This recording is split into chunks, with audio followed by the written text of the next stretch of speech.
Gente, nós estamos diante de um absurdo. Absurdo, palavra que vem do latim, aquilo que te deixa surdo de tão incompreensível que tem a ver com a surdez, que você pensa, o quê? Da onde que vem isso? Como assim? O que esse cara está falando? O que esse cara está fazendo? Um absurdo. O absurdo se encontra precisamente aqui no livro dos Juízes, no capítulo 11, a partir dos versículos 29 e 30 até o final do capítulo, versículo 40. Mas antes eu quero lembrar a você que pelo menos 3 vezes por semana nós temos feito meditações sequenciais da Bíblia. Se você puder e quiser, se inscreva neste canal e também acesse a playlist do livro dos Juízes, que é o livro que a gente está estudando. E se você puder, compartilhe. Se você achar interessante este vídeo, curta e o divulgue. Mas vamos à nossa meditação do dia, que estamos estudando a história de Jefté com um outro pilar. A história está mostrando para a gente o absurdo de um povo que se diz de Deus, mas que prefere recorrer aos critérios humanos de se fazer política, ao invés de confiar no Senhor. E os critérios humanos de se fazer política envolvem barganhas, muitas guerras, mortes, uma visão entorpecida da espiritualidade. E aí o que Deus faz nesse meio é livrar o seu povo da sua própria cegueira, do seu próprio paganismo. É isso que a gente tem aqui no livro dos Juízes, capítulo 11, versículo 29, que diz assim: na guerra entre Jefté, que era o então juiz de Israel, e os amonitas, diz versículo 29, então o Senhor, o Espírito do Senhor, veio sobre Jefté, e atravessando o eixo por Gileade e Manassés, passou até Mispa de Gileade, e de Mispa de Gileade passou contra os filhos de Amon. Então, quando fala que o Espírito do Senhor se apossou dele, é que naquele período, ser cheio do Espírito Santo implicava também uma capacidade bélica, para que ficasse até claro para aqueles povos que eles não estavam fazendo aquilo ali por estrategismos guerreiros, eles estavam fazendo aquilo ali possuídos por uma divindade aos olhos deles e possuído por Deus, de acordo com o que Deus tinha prometido a Israel, já que era a linguagem das guerras que aqueles povos compreendiam. E eu deixo para você de novo aí o link sobre o porquê de Deus se utilizar da linguagem das guerras, da violência, da escravidão, de uma série de coisas, que era isso que esse povo compreendia. Tanto os israelitas com a mente embotada, quanto os cananeus que os cercavam de mente mais embotada ainda. Né? Então, versículo 30, fez Jefté um voto ao Senhor, ó absurdo. O Senhor já estava com ele, né? Ele já estava cheio do Espírito Santo, já estava sendo provado que ele teria capacidade física dada por Deus para vencer aqueles povos, apesar de a gente olhar pela leitura das Escrituras, que o Jefté não era lá um homem do conselho divino, e ele entrou lá para a lista dos heróis da fé, mas era como o escritor o via. Mas ele não era um cara que saiu do conselho divino, ele foi um cara que saiu das misturas de conchavos humanos com a necessidade que o povo, o clã, sua família teve de alguém para defender aquele povo. Mas mesmo assim, Deus, que é misericordioso, né? Aí o que o Jefté faz? Fez Jefté um voto ao Senhor e disse: se com efeito me entregares os filhos de Amon nas minhas mãos, ou seja, se houver eficácia nisso, se eu realmente conseguir derrotar os filhos de Amon que querem uma terra que nem a deles, quem primeiro da porta da minha casa me sair ao encontro, voltando eu vitorioso dos filhos de Amon, esse será do Senhor e eu o oferecerei em holocausto. Aí começa o outro absurdo. O primeiro absurdo é fazer um voto. O segundo absurdo é o voto em si. Ele está dizendo, ele que já estava cheio do Espírito Santo, que tinha a vitória garantida por Deus, aí ele vai na sua própria insegurança, no seu próprio tradicionalismo, na sua própria cegueira, na sua própria má formação, e propõe ao Senhor: se o Senhor agir com eficácia, se eu realmente vencer esse povo, eu vou te oferecer a ti a primeira pessoa da minha família que me aparecer, eu vou te oferecer em holocausto. Holocausto é aquele sacrifício que era totalmente queimado ao Senhor, né? Você botava fogo na presa, no bichinho, era queimado ao Senhor. E no caso de holocaustos humanos, Isso era terminantemente proibido em Israel. Daí a desnecessariedade, daí a imbecilidade, daí o absurdo desse voto que o Jefté fez. Não conhecia nada do Senhor, né? Então já era um voto em si mesmo inválido, porque o primeiro voto, a primeira tradição que estava valendo, era que Deus disse: vocês não vão oferecer seres humanos a mim em sacrifício. Os seres humanos eram oferecidos a Deus no máximo como medida compensatória. Por exemplo, os levitas representavam o número excedente de filhos mais velhos, né, para o serviço da casa do Senhor, ou vice-versa. O que a gente sabe é que Deus não aceitava, nem queria holocausto, muito menos humano. Aí diz o versículo 32. Assim, Jefté foi de encontro aos filhos de Amon a combater contra ele, e o Senhor os entregou nas mãos de Jefté. É daquelas frases que você fica sem saber se foi o Senhor.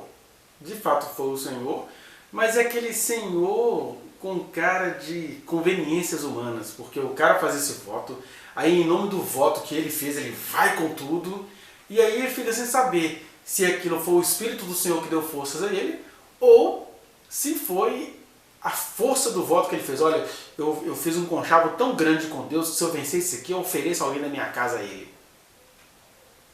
E isso acontece demais na nossa vida, né? Quando a gente... E eu falo isso para aquelas pessoas que até receberam recomendações do Senhor. As pessoas, Deus aparece para uma pessoa e fala assim: olha, não mova uma palha nisso aí, eu vou te dar a vitória. O que a pessoa faz? Ela não move uma palha, ela move o barraco inteiro, ela move céus e terra. E aí ela depois fica sem saber se ela agradece a Deus, porque quando Deus aparece para a gente e fala: não mexa nisso, que eu vou resolver isso tudo, é para você não mexer. Aí um juiz de Israel, cheio do Espírito Santo, deveria entender isso, que é o que Deus mostrou a Gideão, foi o que Deus mostrou a Débora, foi o que Deus mostrou aos juízes anteriores. Mas esses juízes colocados por conchavos humanos, eles, apesar de serem usados por Deus, não desenvolvem em si o que é depender de Deus, né? Deus diz para as lideranças, né? Olhem as aves dos céus, olhem o lírio dos campos, eles não semeiam, nem colhem, nem ajuntam os seus celeiros, mas o Pai dos céus dá a eles o sustento, e assim vai ser com vocês, com todo aquele que de fato recebeu uma chamada de Deus para viver da obra. O que é que esses saras fazem? Eles criam Igreja Universal do Reino de Deus, começam a injetar doenças, espírito maligno, encosto. Estou citando a Iurde como um dos exemplos, mas a maioria dos pastores que eu conheço não confiam em Deus, mesmo tendo um chamado de Deus. Deus os chama, promete a eles sustento, promete a eles livramento, abre portas alternativas para eles, mas eles fazem conchavos no sentido de traficar almas humanas, de vender milagre, no sentido de fazer o culto da vitória, que é a oferta específica para o fulano. Quer dizer, eles surrupiam as ovelhas, porque é gente que, mesmo estando cheio do Espírito Santo, está agindo de maneira perversa, por vezes demoníaca. Eu até diria que demoníaca nem tanto, porque o diabo nem precisa possuir uma pessoa que, em recebendo ordem de Deus, não faz nada do que Deus a instruiu, acerca do que Deus a instruiu. O diabo fica de longe, porque a pessoa vai se tornando um demônio em pessoa fazendo isso. E o Jefté tinha essa visão. Aí o Senhor entregou nas mãos de Jefté, mas a percepção de Jefté ficou difícil de discernir se isso era o Senhor ou se isso foi a determinação dele pela força psicológica que ele desenvolveu em relação ao voto absurdo que ele fez, mas é um voto que agora não tem jeito, Deus vai me dar a vitória desse povo. E aí Deus me dando a vitória, eu ofereço alguém da minha casa para Deus. Aí diz o versículo 33, né? Quem é que ele foi derrotando? O versículo 34 diz assim: vindo, pois, Jefté a Mispa, a sua casa, saiu-lhe a filha ao seu encontro com adufes e danças, toda alegrinha para morrer, a menina. E ela era filha única, não tinha ele outro filho nem filha. Quando a viu, rasgou as suas vestes e disse: ah, filha minha, não me prostres por completo, ou tu me prostras por completo.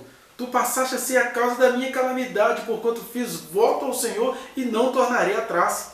Como é diferente Abraão e Jefté, né?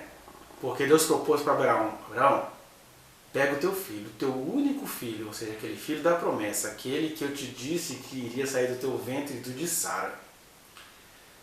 e leva ao monte e lá você vai oferecer a mim em sacrifício.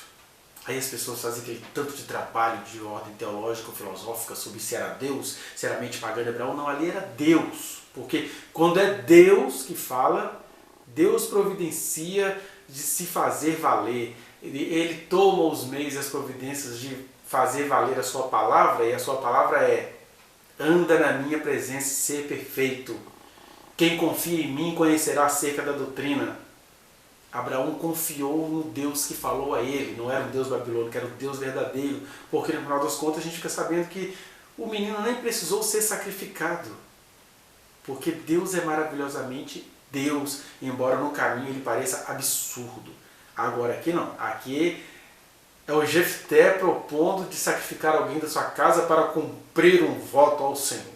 Isso é blasfêmia, isso é pecado, isso é absurdo.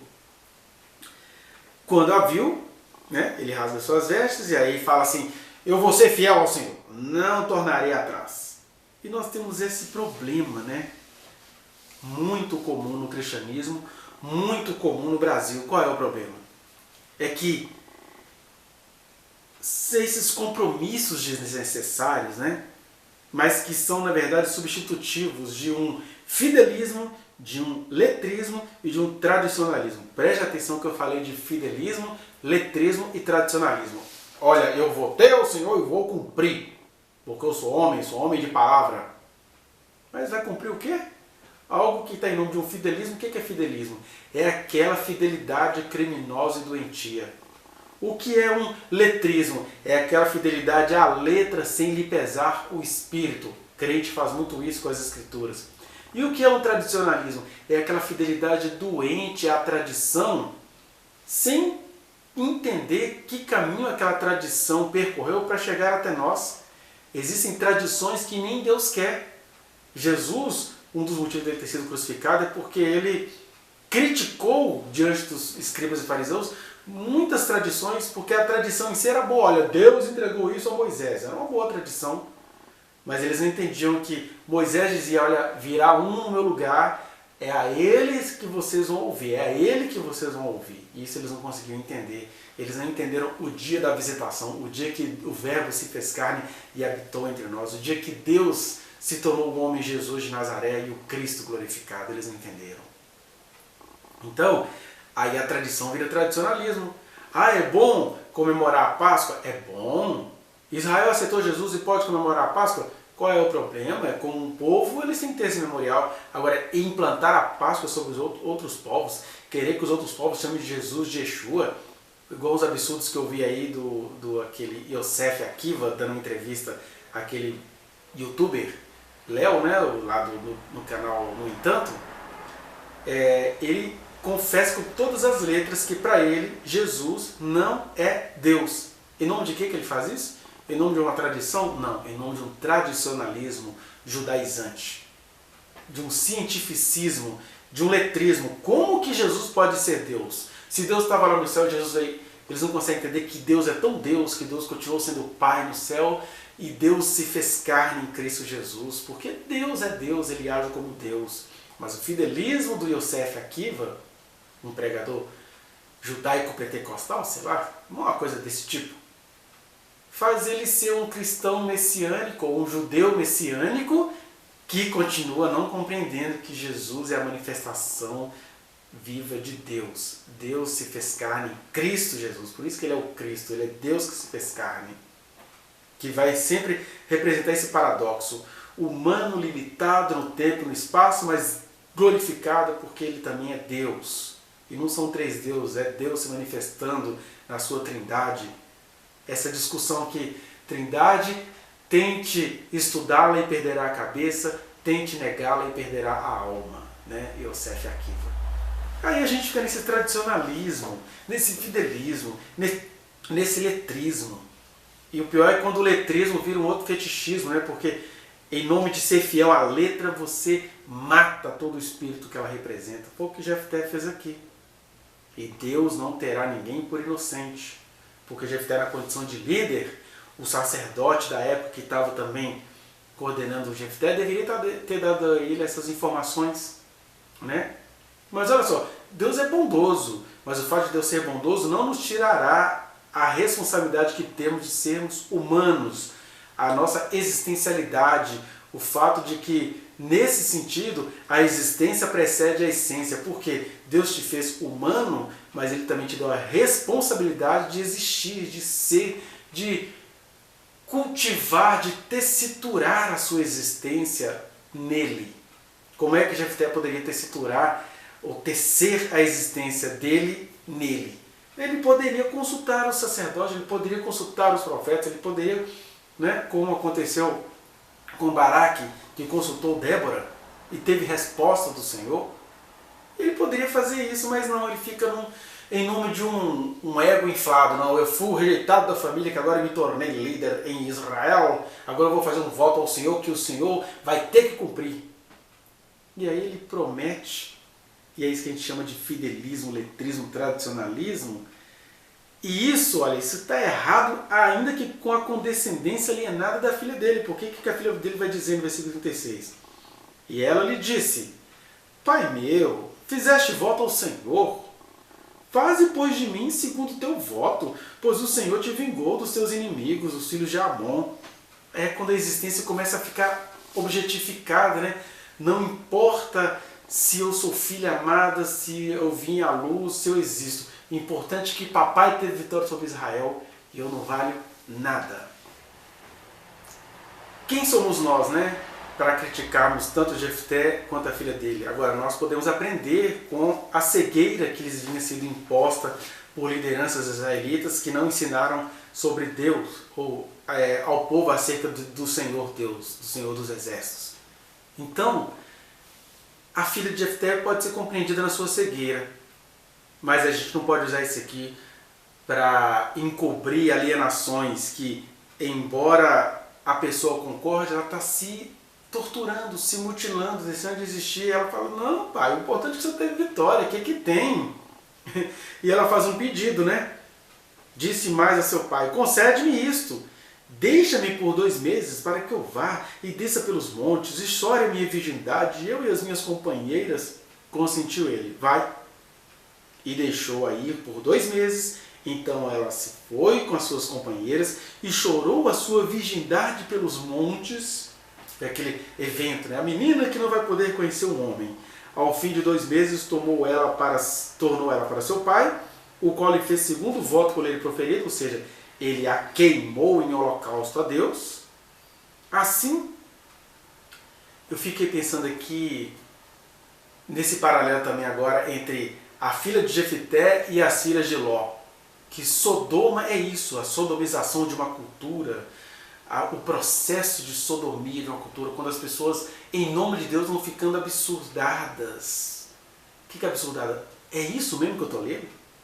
Eles acham que isso é de Deus?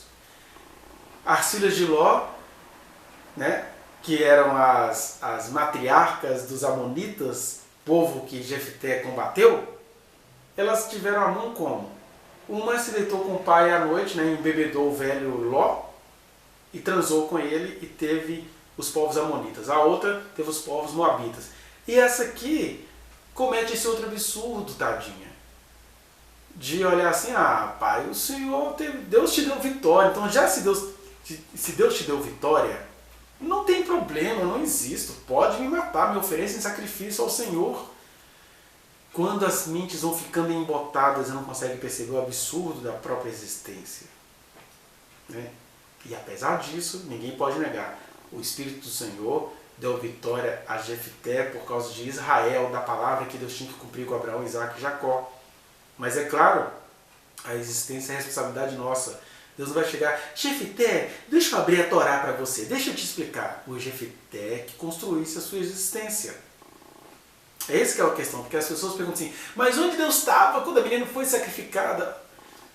Olha como é que Deus nos deu a responsabilidade de ser. Se a menina entendia que não tinha problema nenhum ela ser sacrificada, se ela aceitou isso, nós, como seres humanos solidários, que venhamos a mostrar o absurdo disso. Deus não. Deus, ele vai visitar as nossas iniquidades e vai dizer: quem invocar o nome do Senhor será salvo. Se Jefté, se é filho de Jefté, se o sacerdote daquele dia, se o povo todo invocasse o nome do Senhor, em vez de, em nome de um formalismo, eu não sei, né, fez um voto, agora vai ter que cumprir. Quem disse que Deus queria que esse voto fosse cumprido? Mas se esse povo todo buscasse a Deus, eles iriam receber uma resposta surpreendente. Mas é isso. Não faziam como Davi, o homem segundo o coração de Deus. Não consultavam ao Senhor. Então, assim ela jamais foi possuída por varão. Daí veio o costume de Israel. De as filhas de Israel saírem por 4 dias, de ano em ano, a cantar em memória da filha de Jefté, o gileadita. Olha para você ver. O memorial da tradição não anula o absurdo da tradição. Porque, olha o que é a misoginia, né? Uma filha única morre, ninguém pergunta, gente, o nosso bom senso diz que Deus não deve estar interessado nesse sacrifício, porque quando a gente entrou aqui na Terra, o Senhor disse que não era para a gente adotar os costumes destes povos, que eles sacrificam filhos. Aí o Jefté faz uma coisa pior, sacrifica a única filha adulta, né? Ele fica muito triste, mas mesmo assim ele fala, vou cumprir meu voto. Ele fica moralista, letrista, tradicionalista, fidelista. Tem nada de fidelidade aí, tem só o fidelismo doentio. Ninguém pergunta, eles transformam o absurdo em memorial. O memorial da tradição não anula o absurdo da tradição. E essa tradição ainda vem recheada de outras coisas. Qual é a outra coisa que a gente vê aqui? Essa concepção naturista de uma feminilidade absurdada, né? O que seria isso? O que é ser mulher? Ser mulher, na concepção de Israel, de Jefté e da própria filha de Jefté, ser mulher é se dar a um homem. Então, pode me matar, mas deixa eu só chorar, porque nenhum homem vai me possuir.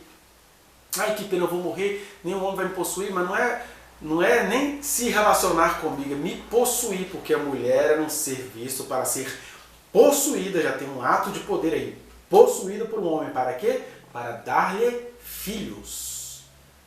Absurdos sobre absurdos, um abismo chama outro abismo e o povo vai ficando cego, absurdado.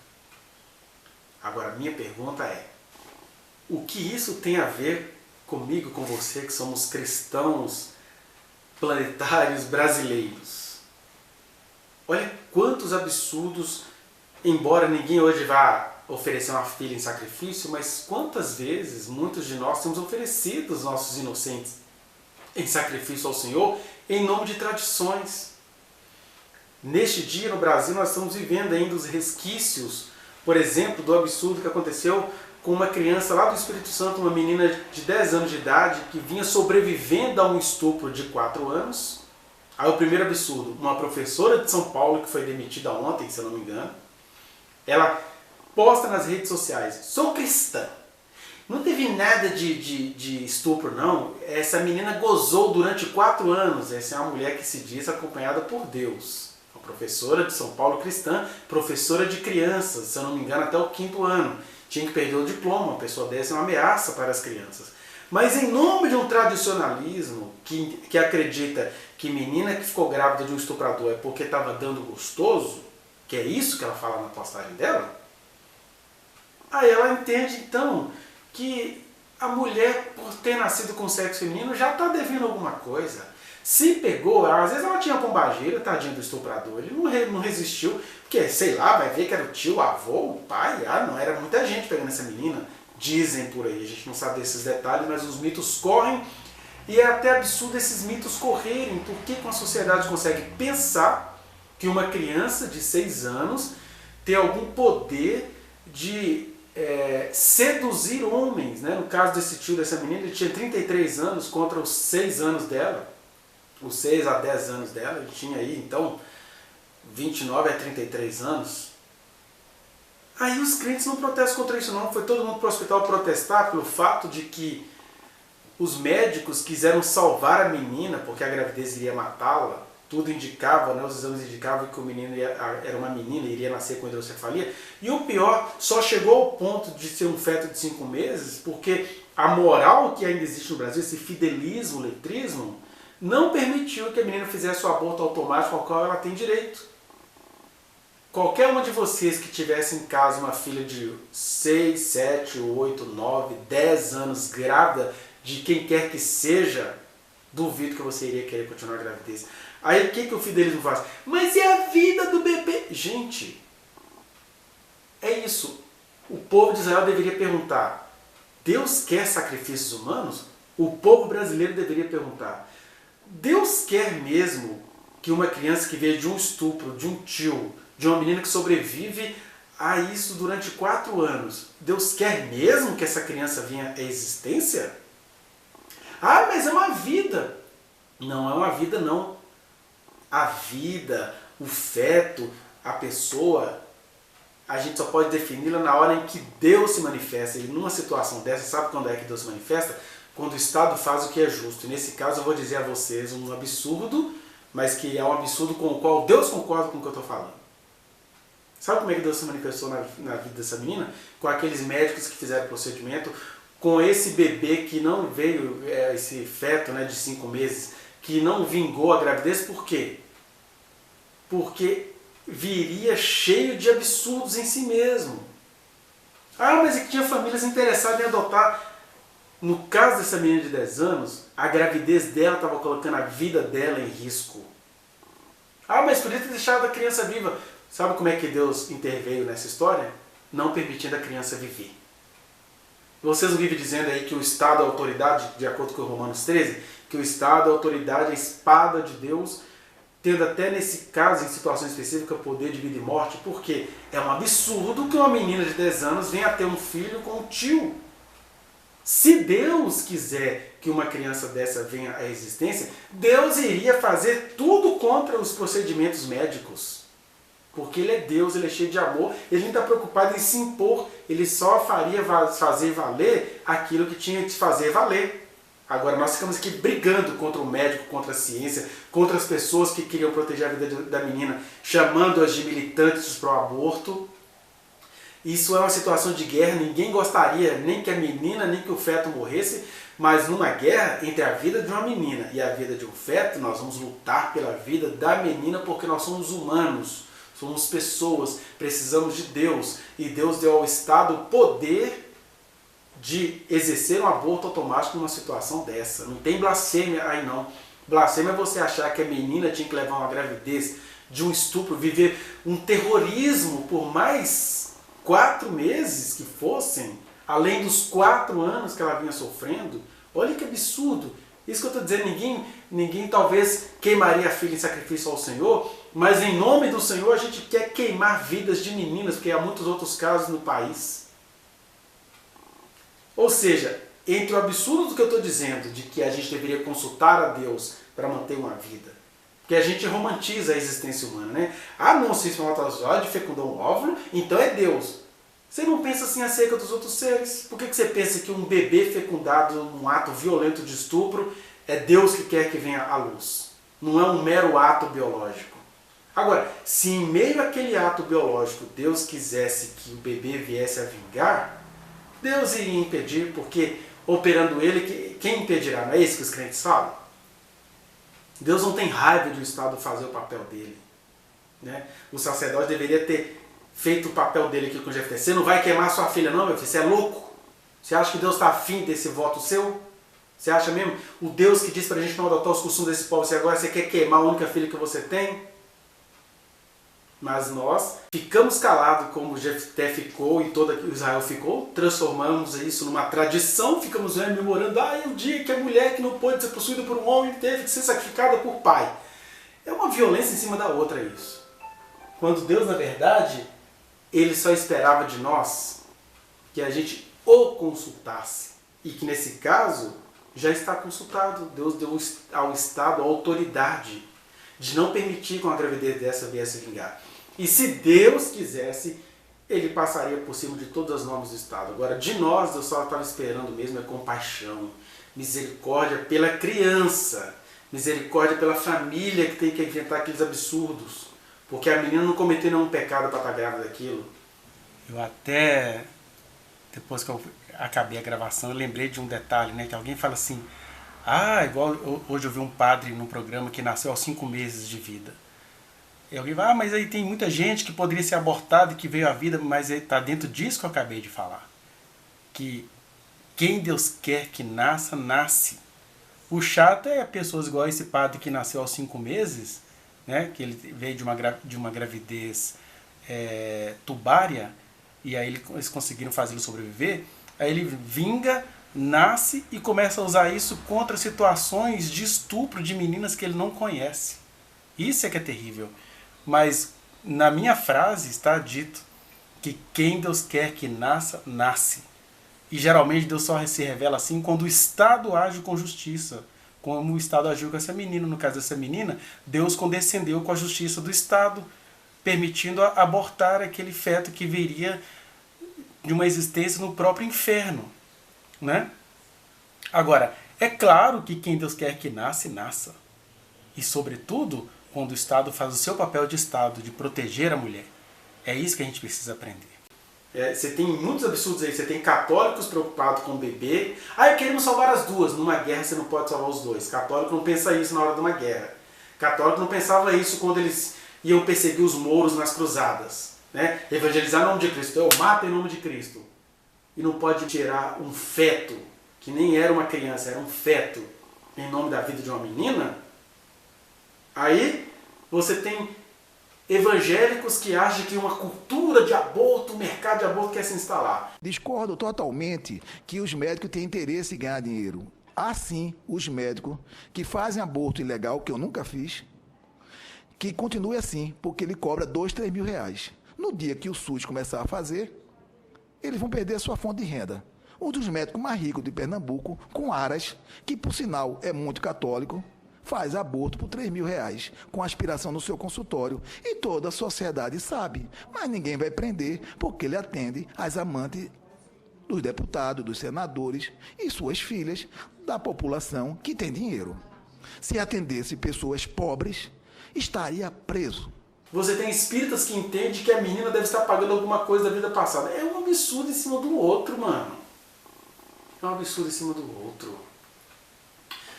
Isso tudo poderia ser resolvido, tanto essa história de Jefté quanto essa história nossa, que temos sacrificado centenas de crianças sem meter fogo nelas, mas metendo moralismo. E a palavra é essa, metendo, igual os estupradores fazem.